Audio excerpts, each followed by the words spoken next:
Okay, thank you, Minister, for coming in this morning. Minister, I know that a woman of your political experience knows the importance of government at the local level and how healthy and high-functioning local authorities, which are well-funded, well-staffed and constantly innovating, can make huge changes for their areas and the peoples and families who live there. My passion for local government is certainly no secret, and that is why I have been pushing for a greater role to be played in our local authorities by apprentices since I took my seat in this House. In September 2020, we met in this chamber to discuss key priorities for your department, or for the Minister's department. I raised the matter for the under-utilised community employment resource that is the local authority.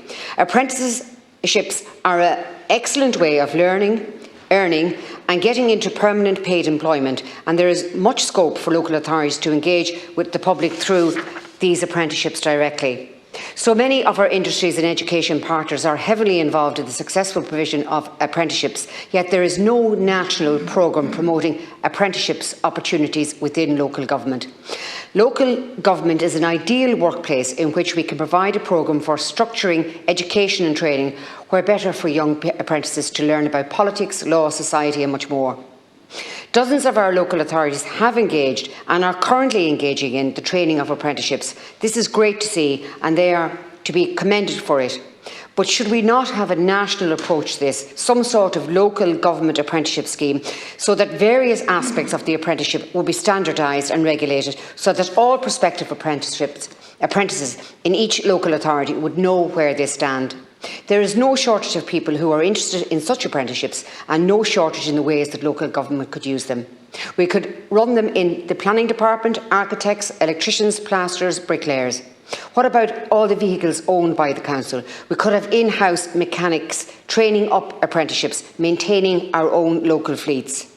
We could have carpenters and stonemasons employed by the council to fix and maintain public amenities and even add to them. I'm sure there are many more areas where young men and women could receive wonderful training in a life skill of their choice, all from their very own local authority. And how much money would it save us in the long run? To have all these people trained up and possibly then employed directly by the council. Think of all the money we'd save on contracts with our own in-house tradespeople, putting their time and skill back into their local community and the council supporting local workers. We have 31 local authorities in this country. If we could get 20 apprenticeships into each one across the different departments in each, we'd have over 600 young people into employment, and every local authority would be invigorated by the injection of young talent. I know that the programme for government commits to reaching 10,000 newly registered apprentices each year by 2025, and that in December 2020 there were 313 apprenticeships employed across 48 department agencies and state bodies, only 55 of whom were employed by local authorities. Could you give an update on how those numbers are progressing and what the government is doing to create apprenticeship roles in local authorities? Thank you. And Tara?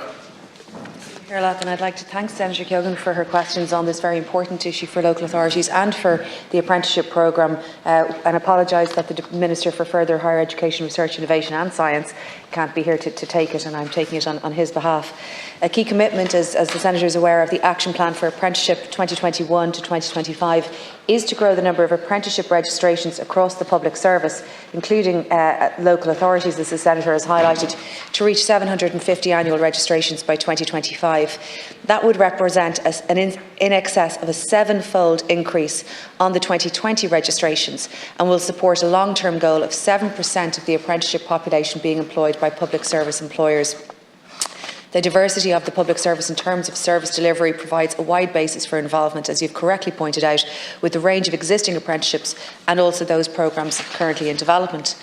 Apprenticeships are national programmes, and they provide opportunity to target and widen the recruitment pool both for generalist and specialist roles within the public service, and a lot of work has already been done to advance that ambition.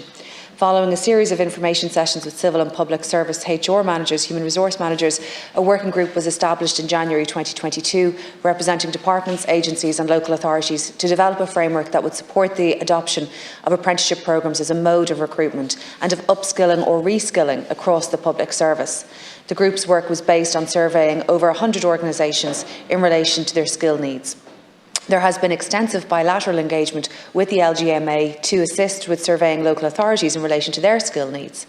The results of the survey showed an appetite and an opportunity within the civil and public service for that target of 750 public service apprenticeship registrations per annum by 2025 to be met. While existing experience of apprenticeships was limited, the survey demonstrates that there was a particular willingness and demand for programmes in the areas in particular of accounting, software, cybersecurity and recruitment across the majority of respondents. I do think it's important that the Senator highlighted the range of trades that are also important and which has been a key focus of the apprenticeship programme nationally. Feedback from individuals involved in the pilot ICT apprenticeship scheme for government departments and offices emphasised the need to have relevant supports and procedures in place for apprenticeships at the commencement of their programme. Last month, in partnership with representatives of the Civil Service Management Board, the Department of Further Education, Research, Innovation and Science hosted the first face-to-face workshop meeting with significant attendance from across the civil and public service.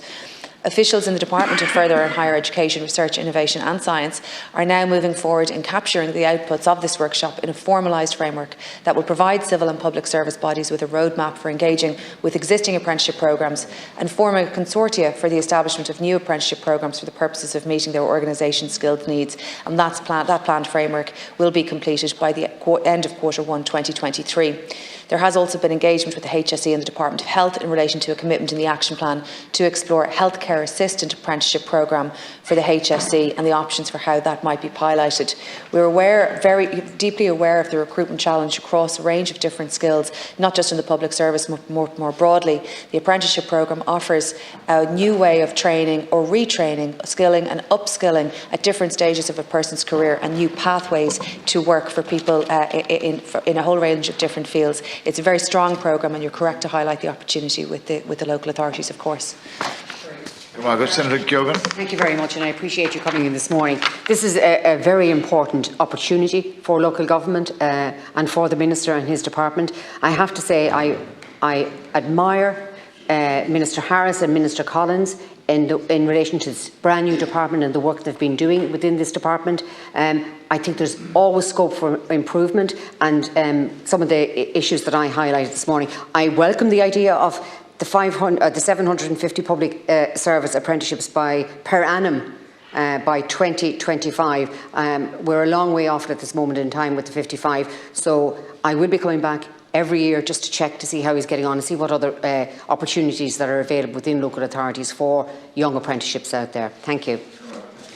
I think it's very, very important that you do, because these things must be supervised and overseen, and there has to be it is very important to provide that update, and it always focuses the minds of civil servants to make sure that those targets are reached or explained, because not every target has to be, but as long as it can be explained and the pathway is clearly there. But I think you're correct to highlight, the response in the department is focused very much on the professional side, on cybersecurity, accounting, and all of those gaps are there. But I think you're correct to highlight the importance of trades and the importance of the apprenticeship programme in that field also. Indeed, with my own constituency, I visited with Minister Harris some of those apprenticeship programmes, training young people and retraining people at different stages of their career, and the opportunities are always there to work, and the apprenticeship programme offers a pathway to that at any stage of life. And I thank the Senator for